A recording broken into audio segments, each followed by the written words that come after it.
आज का जो टास्क है वो डिफरेंशियल इक्वेशन से लिया गया है। बहुत ही प्यारा क्वेश्चन है, वीडियो को पूरा अंत तक देखिएगा। So hello guys, this is me Sachin Gupta, welcome back to my channel and today we are going to discuss the video solution for task number 246। Question को पढ़ लेते हैं फटाफट से। We have given a line is drawn from a point P x comma y on the curve y is equal to f of x making an angle with the x axis which is supplementary to the one made by the tangent to the curve at P of x comma y. इसका इतने part से अगर मैं कुछ बनाने की कोशिश करूँ फिगर, तो यहाँ पे आपको समझ आएगा कि हमें एक कर्व गिवन है, जो कि चलिए रैंडम बना लेते हैं। ये कोई y is equal to f of x ऐसा कोई कर्व गिवन है और इसी पे एक पॉइंट है P जिसका कोऑर्डिनेट है गिवन है हमें ये x कॉमा वाई। ठीक है, अब इसके बाद में हमसे ये कहा गया है, चलिए y एक्सिस मैंने यहाँ पे ड्रॉ कर लिया और ये एक्स एक्सिस ड्रॉ कर लिया। अब हमसे ये बोला गया है कि इस पॉइंट से एक लाइन ड्रॉ की गई है जो एक्स एक्सिस से ऐसा कुछ एंगल बनाती है कि इसी पॉइंट पे अगर मैं टैंजेंट ड्रॉ करूं, वो जो एक्स एक्सिस से एंगल बनाएगी, ये वाली एंगल और ये वाली एंगल, ये दोनों क्या है आपस में सप्लीमेंट्री एंगल। सप्लीमेंट्री का मतलब दोनों का सम 180 डिग्री आना चाहिए।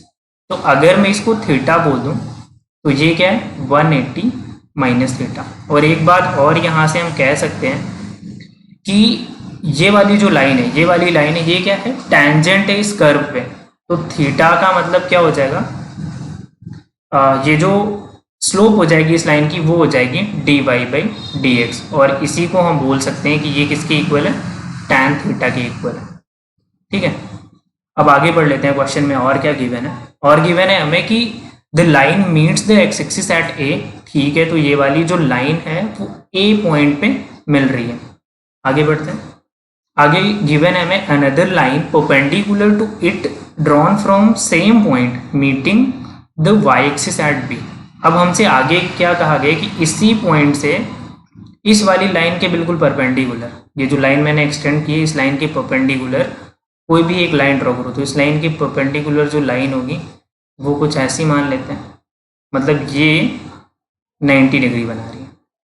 ठीक है, ये वाई एक्सिस को किस पॉइंट पे कट कर रही है, बी पॉइंट पे कट कर रही है। ठीक है, ये मैंने बिल्कुल रफ सा ग्राफ बनाया है। ठीक है, अब आपको गिवन है कि if O A is equal to O B where O is origin, मतलब ओ ओरिजिन है और ओ ए का मतलब हो गया ये वाली पूरी डिस्टेंस और ओ बी का मतलब हो गया ये वाली पूरी डिस्टेंस, यहाँ से लेके यहाँ तक। ये डिस्टेंस दिख तो नहीं रही है कि इक्वल है, लेकिन हमें अकॉर्डिंग टू क्वेश्चन गिवन है कि ये इक्वल है। और बेसिकली मैंने रफ सा ग्राफ बनाया है, तो ऑब्वियसली यार इतना एग्जैक्ट नहीं होगा कि ओ ए और ओ बी मैं एग्जैक्टली फिगर से ही दिखा दूँ कि बिल्कुल सेम। ठीक है, अब हमसे पूछा गया है the equation of all the curve which passes through 1, 1 is. तो सीधी सीधी बात है कि हमें इस पॉइंट P का लोकस बताना है। ठीक है, इस पॉइंट P का लोकस बताना है और उसके बाद में लास्ट में क्या करेंगे, लास्ट में जब एक्स वाई की जगह पे क्या कर देंगे 1, 1 रख देंगे, तो हमें वो रिक्वायर्ड इक्वेशन मिल जाएगी जो कि 1, 1 से पास हो रही हो। ठीक है, तो जिसका लोकस निकालना है उसको एक्स वाई में ना रख के मैं एच के बोल देता हूँ, मतलब इसको बोल देता हूँ कि ये पी ऑफ एच कॉमा के है। ठीक है, तो एच के टर्म्स में बेसिकली इक्वेशन हमें निकालनी है। ये हमारा ओवरऑल टास्क है। तो एक काम करते हैं, हमें गिवन है कि ओ ए की ये वाली डिस्टेंस और ये वाली डिस्टेंस आपस में इक्वल, तो पहले बी का कोऑर्डिनेट निकाल लेंगे और ए का कोऑर्डिनेट निकाल लेंगे। ठीक है, तो ए का कोऑर्डिनेट निकालने से क्या हो जाएगा, ए के कोऑर्डिनेट के लिए वाई वाला पॉइंट तो यहाँ पे 0 है, तो एक्स कोऑर्डिनेट निकालना है। वो कैसे निकलेगा, अगर मुझे इस लाइन की इक्वेशन पता लग जाए। तो इस लाइन का स्लोप तो हमें पता है tan ऑफ 180 माइनस थीटा है। ठीक है, और ये वाली जो लाइन है वो कहाँ से पास हो रही है, एच कॉमा के पॉइंट से। तो इसका मतलब y minus y1 that is k is equal to slope हो जाएगा। स्लोप क्या हो जाएगा, tan 180 minus theta, tan 180 minus theta into x minus x1। x1 का मतलब h हो जाएगा। ये किसकी इक्वेशन है, ये इस वाली लाइन की इक्वेशन है। ठीक है, अच्छा इस वाली लाइन की इक्वेशन से हमें a का कोऑर्डिनेट निकालना है। a के कोऑर्डिनेट के लिए y की वैल्यू हम 0 पुट कर सकते हैं। तो y जैसे ही 0 पुट करेंगे तो ये हो जाएगी k minus k is equal to tan 180 minus theta कितना होता है, माइनस का tan theta into x minus H.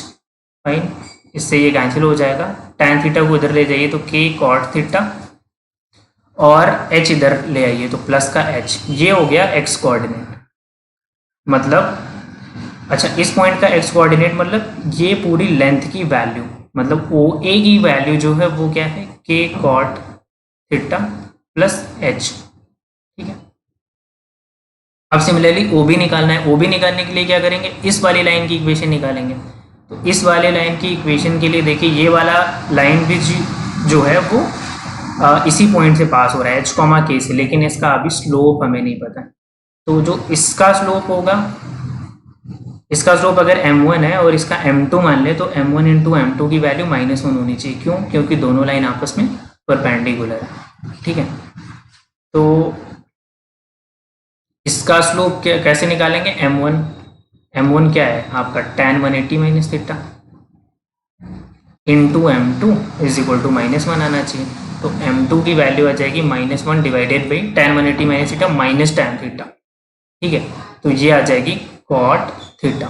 मतलब इस वाले लाइन का स्लोप जो हो जाएगा वो cot थीटा हो जाएगा। तो इस लाइन की इक्वेशन भी डायरेक्टली लिख सकते हैं हम कैसे, y minus y1 is equal to slope into x minus x1।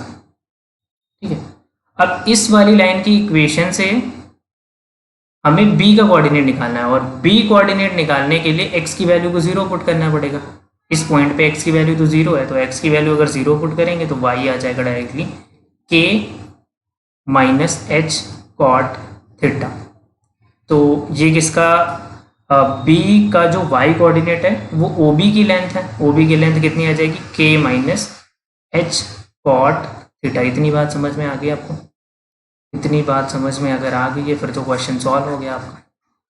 फिर क्वेश्चन में आपको क्या गिवन है कि OB की वैल्यू OA की वैल्यू इक्वल, इसका मतलब k cot theta plus h की वैल्यू जो है वो इक्वल है k minus h cot theta के। ठीक है, कॉट थीटा की वैल्यू अगर मैं निकालूं तो कॉट थीटा आ जाएगी आपकी यहाँ से k minus H divided by k plus H. ठीक है, ये आ जाएगी। अच्छा, कॉट थीटा हमें नहीं निकालना है। देखो, थीटा तो हमें यहाँ से गायब करना है क्योंकि हमें लोकस निकालना है। h और k के टर्म्स में सारी वैल्यूज रखनी है हम।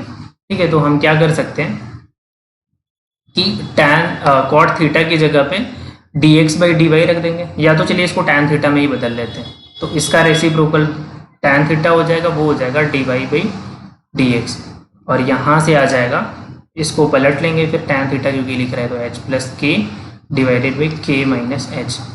अच्छा, अब ये वाई एक्स के टर्म्स में है तो अगेन वाई एक्स इंट्रोड्यूस कर लेते हैं एच के की जगह पे। तो h को लिख देंगे x और k को लिख देंगे y, तो x plus y divided by y minus x, और बीच से इसको कर देंगे गायब। ठीक है, अब तो ये होमोजेनियस डिफरेंशियल इक्वेशन बन गई है। इसको सॉल्व करना तो बहुत आसान है, क्रॉस मल्टीप्लिकेशन करेंगे तो y डी वाई। चलिए मैं सॉल्व करके दिखा देता हूँ आपको। यहाँ से रिमूव कर दीजिए,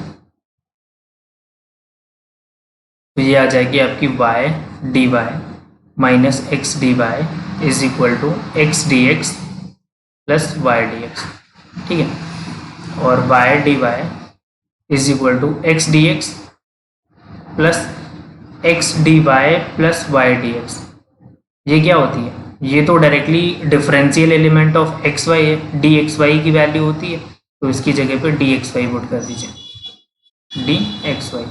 अब क्या करेंगे, x इंटू वाई। ठीक है, अब क्या करेंगे, दोनों साइड इंटीग्रेट करेंगे, तो इसको भी इंटीग्रेट, इसको भी इंटीग्रेट, इसको भी इंटीग्रेट, तो ये हो जाएगी y square by two is equal to x square by two plus x y plus एक कॉन्स्टेंट।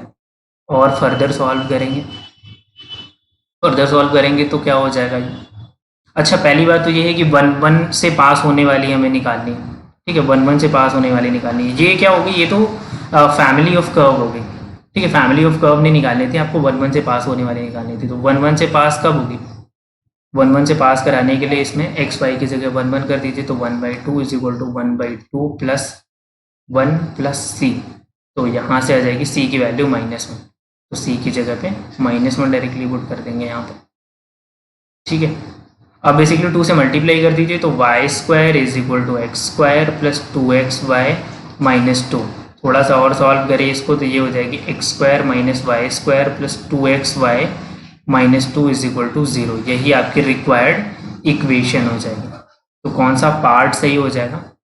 बी पार्ट सही हो जाएगा। अच्छा, इस क्वेश्चन को अगर एडवांस में कभी कभी ऐसे सेट ऑफ क्वेश्चंस आ जाते हैं और उसमें वो ऑप्शंस इस तरीके से बनाते हैं कि आप डायरेक्टली फिगर आउट कर सकते हैं बिना इतना लंबा चौड़ा सॉल्व करे हुए। अगर आप यहाँ पे थोड़ा सा दिमाग लगाएं तो चारों ऑप्शन को देखिए।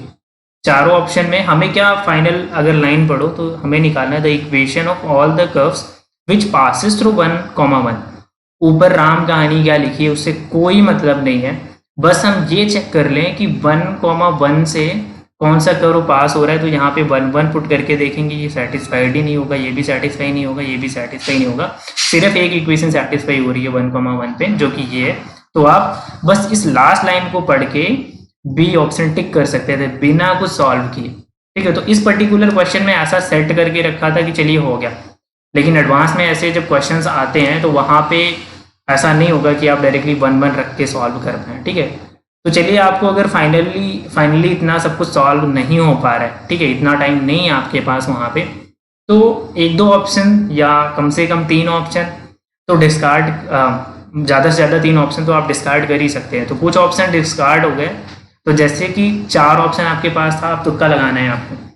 ठीक है, तो आपको ऐसा कर सकते थे कि कुछ ऑप्शन डायरेक्टली रिजेक्ट कर देते 1 पुट करके, तो बचते 2 लास्ट में, तो उसमें से फिर भगवान का नाम लेते और एक ऑप्शन टिक कर देते। हो सकता है कि आपका तब सही होने की प्रोबेबिलिटी ऑब्वियसली ज़्यादा होगी। ठीक है, तो ये भी कर सकते थे आप। आई थिंक आपको ये क्वेश्चन अच्छे से समझ में आ गया, बहुत अच्छा क्वेश्चन था। So thank you so much for watching this video.